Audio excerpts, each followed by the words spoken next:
Bismillahirrahmanirrahim. Assalamualaikum warahmatullahi wabarakatuh. Waalaikumsalam warahmatullahi wabarakatuh. Alhamdulillahi rabbil alamin. Wassalatu wassalamu ala asyrafil anbiya'i wal mursalin Sayyidina Muhammadin wa ala alihi wa sahbihi ajma'in, amma ba'du. Pemirsa rahimakumullah, alhamdulillah kita masih diberi kesempatan untuk bisa kembali bertemu dalam kajian rutin kita setiap sore menjelang berbuka puasa, yakni ngaji posoan, ngaji kitab At-Tibyan fi Adabi Hamalatil Quran. Semoga semua niat baik kita diridhoi oleh Allah Subhanahu wa taala dan ilmu-ilmu kita bisa bermanfaat dunia maupun akhirat. Amin ya rabbal alamin. Ila hadratin nabiyina Muhammadin sallallahu alaihi wasallam wa ala alihi washabihi ajma'in wa ala rahmatullahi wa barakatuh. صنف الكتب مصنفها وشارحها وللمجازنا إلى منها ولجميع القراء القرآن ولجميع روح آبائنا وأمهاتنا وجداتنا وجداتنا وأصدقائنا وقرابائنا ومشايخنا ومن أحبنا ومن هافنا علينا ولجميع المسلمين والمسلمات والمؤمنين والمؤمنات الأحياء خصوصا إلى الفاتحة. أعوذ بالله من الشيطان الرجيم. بسم الله الرحمن الرحيم. الحمد لله رب العالمين الرحمن الرحيم مالك يوم الدين إياك نعبد وإياك نستعين اهدنا الصراط المستقيم صراط الذين أنعمت عليهم غير المغضوب عليهم ولا الضالين. بسم الله الرحمن الرحيم. قال المؤلف رحمه الله ونفعنا به وبعلومه في الدارين آمين. Bismillahirrahmanirrahim. Faslun ay hadza faslun. Ta'limul muta'allimina utawi mulang pira-pira wong kang belajar, murang pira-pira santri, murang pira-pira murid iku fardu kifayatin, fardu kifayah. Fa illam yakun mongko lamun ora ana sapa man wong iku yasluhu patut sapa man lahu marang taklim sapa illa wahidun kejaba wong siji ta'ayyana mongko dadi wajib mongko dadi fardhu ain apa taklim alaihi ing atase wahid. Wa ing kana lan lamun ana iku hunaka ing dalem mengkono-mengkono panggonan sapa jamaatun kumpulane wong akeh yahsul mongko hasil apa taklimu belajar, kegiatan belajar mengajar bi ba'dihim kelawan sebagiane jamaah. Fa inim tana'u mongko lamun kacegah sapa jamaah. Fa inim tana'u mongko kacegah sapa kulluhum sekabehane jamaah. Athimu mongko dosa kabeh sapa jamaah. Wa in qoma lan lamun jumeneng bihi kelawan ta'lim sapa ba'duhum sebagian jamaah sakoto mongko gugur apa al haraju dosa anil baqina saking sekarine. Wa in tulibana lamun den subrih sapa min ahadihim salah sijine jamaah wamtana alan terhalang lan dadi kacegah sapa ahad fa adharul wajhaini mongko utawi luweh pertelone wajah loro kaul loro pendapat loro iku annahu sak temene ahad iku layak samu ora dosa sapa ahad. Lakin yukrahu tetapi ini dan makrohake lahu ketuwe ahad apa dzalika mengkono-mengkono imtina illam yakun lamun ora ana iku lahu ketuwe ahad apa udrun udzur. Di pasal ini menjelaskan tentang bahwa mengajar berprofesi ya. Guru itu kalau zaman sekarang kan jadi profesi. Mengajar anak atau berprofesi sebagai guru atau mengabdikan diri sebagai guru, khususnya guru Al-Qur'an, itu fardu kifayah hukumnya. Fardu kifayah, bukan fardu ain. Jadi fardu kifayah itu sebuah fardu bagi setiap orang muslim. Namun ketika ada sebagian orang yang sudah mengerjakannya, maka yang lain gugur kewajibannya. Itu fardu kifayah. Nah, ketika hukum awalnya fardu kifayah, namun di suatu daerah Di suatu daerah itu tidak ada orang, maksudnya. Tidak ada orang yang pantas, tidak ada orang yang memiliki kapasitas untuk bisa mengajar atau mau mengabdikan diri. Yang penting pertama yang mau dulu. Atau tidak ada orang yang mau menjadi guru.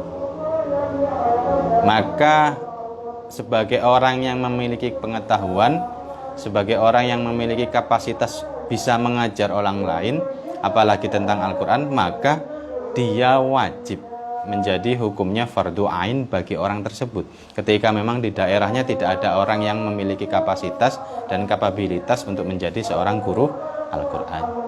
Nah, jadi ketika tidak ada orang yang mampu sama sekali di suatu daerah, maka menjadi guru Quran atau guru yang lain itu wajib bagi dirinya. Fardu ain, bukan lagi fardu kifayah.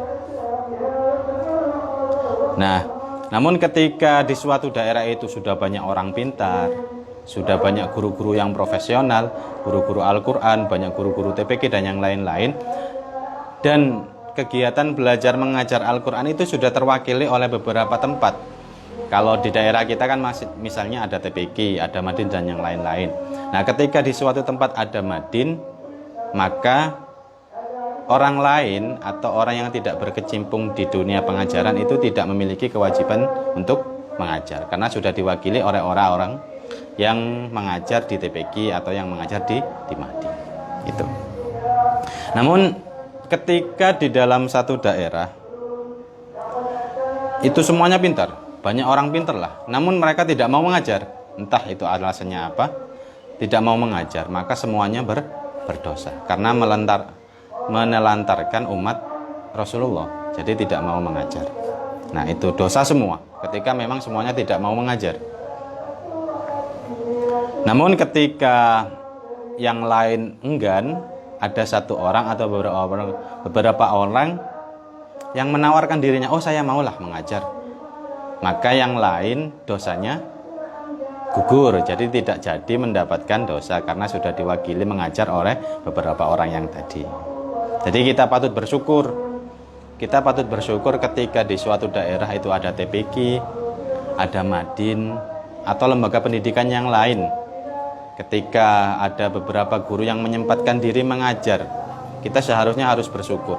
Karena dengan adanya mereka, kewajiban fardu ain yang dibebankan kepada setiap orang itu sudah tidak menjadi fardu ain lagi, melainkan fardu kifayah. Maka semuanya tidak berdosa.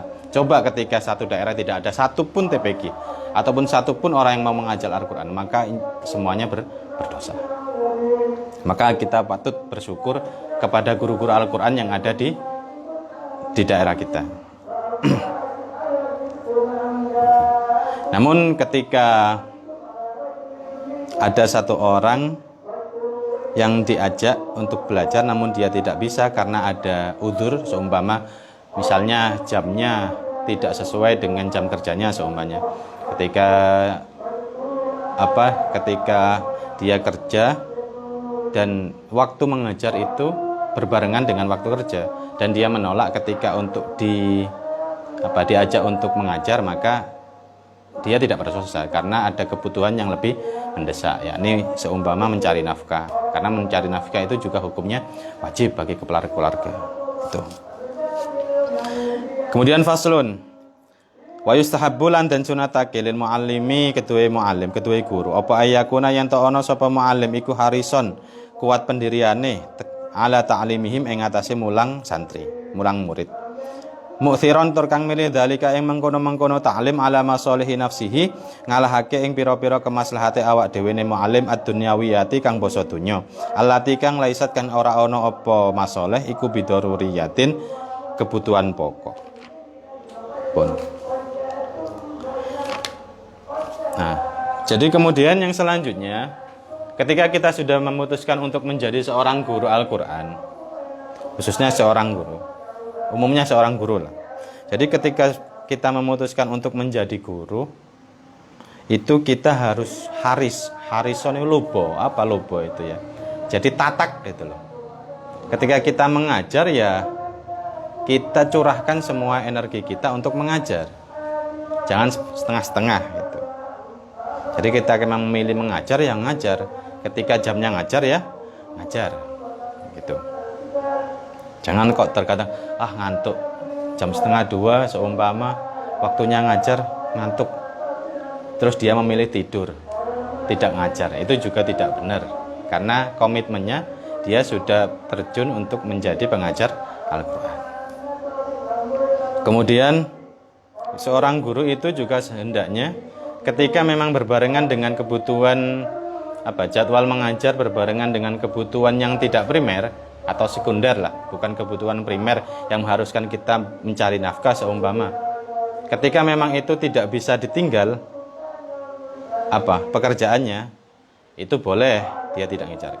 Namun ketika kebutuhannya bukan kebutuhan primer, kebutuhan sekunder atau seumpama waktunya, besok waktunya jalan-jalan ada tur kemana gitu, ada tur atau apa.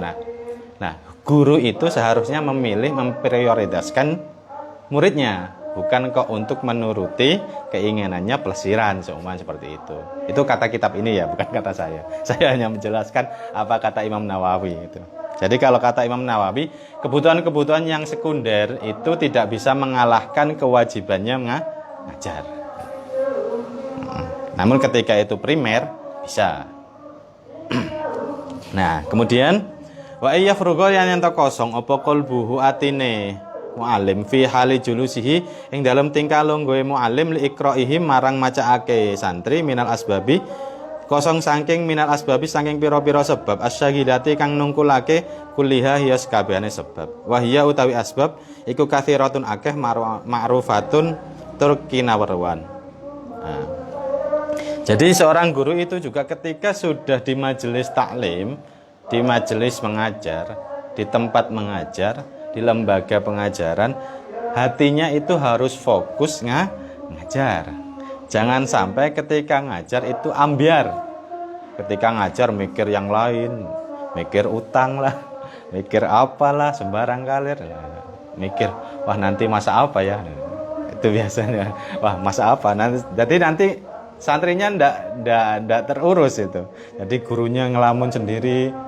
Kita santrinya sudah shadaqallahul azim. Loh, sudah dah loh. Sampai nyandai Pak. Aku mau coba mulai emang ndak. Jadi ketika sudah di majelis taklim, guru itu harus fokus ngajar. Fokus ngajar. Kalau gurunya fokus, apalagi santrinya juga harus fokus. Kalau gurunya saja fokus, santrinya harus fokus. Kalau gurunya tidak fokus, ya dicontoh sama santrinya. Wah, gurunya gak fokus iki. Nah, itu. Jadi ketika sudah fokus, sudah masuk majelis taklim, ya fokus mengajar. Jangan sampai teralihkan dengan kesibukan-kesibukan yang lain. Itu. Banyaklah kesibukan-kesibukan yang lain. Kita bisa ambil dari contoh pada kejadian atau peristiwa yang terjadi sehari-hari ya banyak, karena manusia itu tidak lepas dari masalah ya, setiap hari pasti ada yang difikirkan, namun jangan sampai pikiran-pikiran itu membebani kita ketika mengajar. Kemudian wa yakuna lan yen ono sapa muallim iku harison lupa ala tafhimihim ing atase mahamake santri. Nah, guru itu juga harus berjuang ekstra bagaimana caranya santri itu bisa paham gitu loh. Jangan kok sekedar baca kemudian santri disuruh paham, tidak bisa. Jadi pikiran orang dewasa dengan santri ataupun murid itu tidak sama. Pikiran orang yang paham dengan yang belajar itu tidak sama. Jadi seorang guru itu harus memiliki metode bagaimana cara memahamkan seorang murid, bagaimana cara menyampaikan sesuatu atau ilmu di mana murid itu bisa paham. Saya itu ketika ngajar itu pasti ketika ada, kan kebanyakan santri sekarang itu tidak bisa bahasa Jawa, apalagi bahasa Jawa pegon. Nah, itu ketika saya bala itu apa ya? Mengartikan pegon, itu saya artikan bahasa Indonesia juga agar tujuannya santri itu paham. Nanti ketika akhir pertemuan saya tanya, paham? Ketika mereka jawab, paham, alhamdulillah paham. Semoga paham sungguhan itu. Ketika mereka paham itu, ketika santri paham itu sebuah kenikmatan tersendiri bagi seorang guru. Nah, kemudian wa ayyutiya yen to aweh sapa guru kula insanin ing saben-saben menungso minhum saking sinten jenenge muta'allimin maing perkara yaliku kang patut apa ma bihi kelawan kulun. Fala yukthiru ala man la yahtamilul iktsar. Fala yuksiru mongko orang ngekehake sapa guru alaman ing atase wong la yahtamiru kang ora kuat nanggung sapa man al iktsara ing akeh. Wala yukasiru yang orang ngringkes sapa guru liman marang wong marang santri yahtamiru kang kuat sapa santri aziyadata ing tambah. Wa ya'muruhum lan perintah sapa guru hum ing santri bi i'adati mahfudhatihim kelawan baleni pira-pira apalane santri. Jadi guru itu juga harus tahu proporsi. Jadi ada santri yang pinter, ada murid yang pinter, ada murid yang kurang pinter. Ada murid yang gampang paham, ada murid yang kurang paham. Nah, itu jadi guru harus bisa membedakan. Oh, ini ketika dikasih satu materi nangkep. Kalau yang ini jangan. Ketika yang ini jangan, ya sudah sekuatnya saja. Jadi harus dibedakan, jangan dipukul rata. Kalau dipukul rata yang otaknya ndak itu tambah ngeheng nanti. Jadi kasihan nanti tertinggalnya jauh. Jadi guru itu kalau memang ada santri yang cerdas ya kasih saja yang banyak kalau memang cerdas. Namun ketika kemampuan berpikirnya kurang, maka ya jangan dikasih yang banyak-banyak. Tuh. Jadi harus bisa mengukur potensi santri atau mengukur potensi murid. Nah, wa yasna lan ngalem sapa guru alaman ing atase santri dhaharat kang pertelo apa najabatuhu pintere santri, pintere man. Malam yahsya ing dalem selagine ora wedi sapa guru alaihi ing atase santri fitnatan ing fitnah bi ijabin kelawan ujub utawa nggawokno awake dhewe au ghairihi utawa liyane ujub. Jadi ketika ada santri pinter, guru itu juga harus memberi apresiasi. Wah, kamu pinter gitu. Lanjutkan ya kerja kerasnya. Lanjutkan ya prestasinya. Nah, guru itu juga harus sering-sering memuji santri.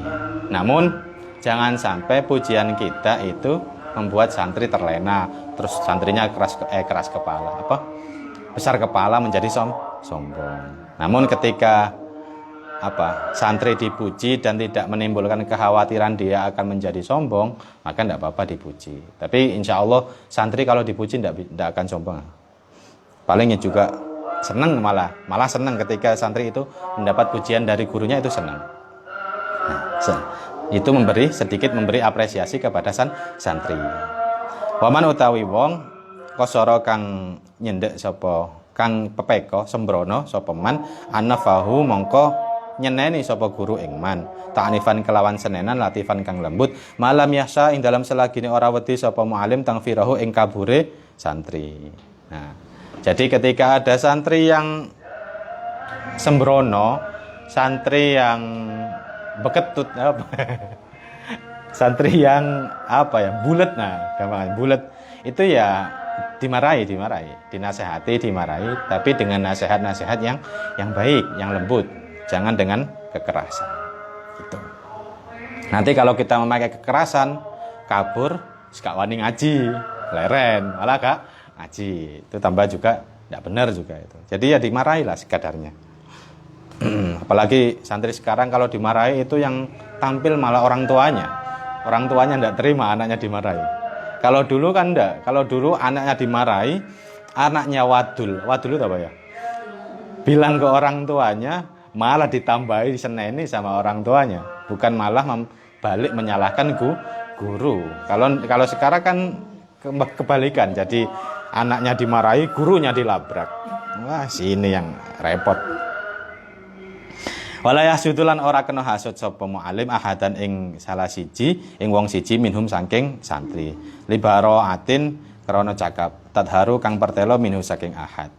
Jadi ketika ada santri yang sangat cerdas, itu guru itu tidak boleh hasud. Maksudnya hasud itu seperti apa?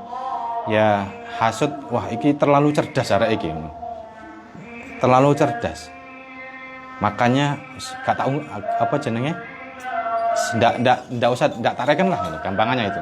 Karena dia terlalu cerdas, seakan-akan gurunya itu takut takut tersaingi, seperti itu. Jadi gurunya enggan untuk mengajar karena dia muridnya terlalu cerdas. Ada yang seperti itu, ada. Kemudian wala yastaktsiru lan orang milang-milang akeh sapa mu'alim fihi ing dalem ahad ma ing perkara an'ama kang wis paring sapa Allahu Allah bihi kelawan ma alaihi ing atase ahad. Nah, dan ketika santri itu ada yang sangat cerdas, seorang guru itu tidak boleh berbangga diri, oh ini loh saya yang ngajar gitu.